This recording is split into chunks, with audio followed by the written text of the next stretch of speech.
আসসালামু আলাইকুম বন্ধুরা, কেমন আছো সবাই? যে যেখানে আছো ভালোই আছো? আলহামদুলিল্লাহ, আমরাও ভালো আছি। এই যে আমরা হাজব্যান্ড ওয়াইফ আজকে চলে আসলাম মার্কেটে। যেহেতু তার যাওয়ার সময় হয়ে গেছে, সেজন্য কিছু কেনাকাটা করতে আসছি। মূলত তার জন্য দুই একটা জিনিস কিনবো, কিন্তু তার ওখানে আমাদের বাংলাদেশি কিছু লোকজন থাকে, আমার হাজব্যান্ডের বন্ধুবান্ধব, তাদের জন্য কিছু কেনাকাটা করতে আসছি। আর তারা বলেছে তাদের জন্য লুঙ্গি গামছা নিতে হবে, সেজন্য এখানে যে লুঙ্গি গামছার দোকানে এসে লুঙ্গি গামছা কেনা হচ্ছে। তাছাড়াও পাঞ্জাবি, অন্যান্য যাবতীয় সরঞ্জাম যা কিছু লাগে তারা নিতে বলেছে, সব কিছু তাদের জন্য নিয়েছে। যেহেতু এক জায়গায় থাকে, বন্ধুরা একটা কিছু আবদার করলে তা করতেই হয়। এই যে তাদের জন্য মশারি, লুঙ্গি, গেঞ্জি, তারপর গামছা, ব্যাগ এগুলো নিয়েছে। ব্যাগটা কিন্তু আরাফাতের আব্বুর জন্যই নিয়েছে, যেহেতু সে অনেক কিছু নেবে। কি মানে বাড়িতে লাগেজ আছে, তাছাড়াও ট্রলি ব্যাগ আছে, এগুলো নাকি ওজন অনেক বেশি হয়ে যায়, সেজন্য সে নর্মাল একটা ব্যাগ কিনেছে। তো এই যে কয়েকটা গামছা কিনছে। এদিক দিয়ে হাতে বেশি সময় নেই, তড়িঘড়ি করে কেনাকাটা করা হচ্ছে।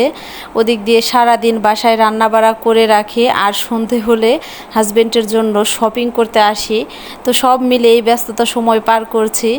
তো ভাবছি যে না, এই কয়েকদিন একটু ব্যস্তই থাকি, ভালোই লাগছে আমার হাজব্যান্ড গেলে তো তখন সারা দিন রাত 24 ঘন্টায় ফ্রি থাকবো।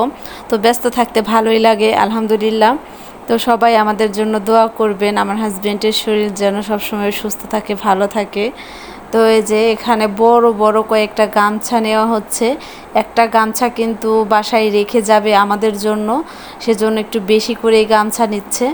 তো এই যে গামছাগুলো দেখুন কত সুন্দর। এবার আমার হাজব্যান্ড অনেক কেনাকাটা করছে, তাছাড়াও আমি অনেক খাবার দাবার রান্না করে দিয়ে দিব, আলহামদুলিল্লাহ।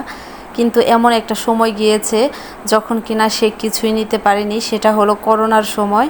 করোনার সময় যখন আমার হাজব্যান্ড গিয়েছে, তখন ও একদমই শূন্য হাতে গিয়েছে।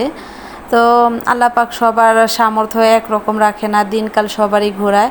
আলহামদুলিল্লাহ, আল্লাহ পাক আমাদের দিনও ঘুরিয়েছে, আল্লাহর দরবারে লাখ লাখ শুক্রিয়া। তো যাই হোক বন্ধুরা, আমাদের ভিডিওটি কেমন লাগলো অবশ্যই তোমরা কমেন্টে জানাবে, আর বেশি বেশি করে লাইক, কমেন্ট, শেয়ার করবে। তো সবাই ভালো থাকবে, সুস্থ থাকবে, আমাদের জন্য দোয়া করবে। তো আল্লাহ হাফেজ।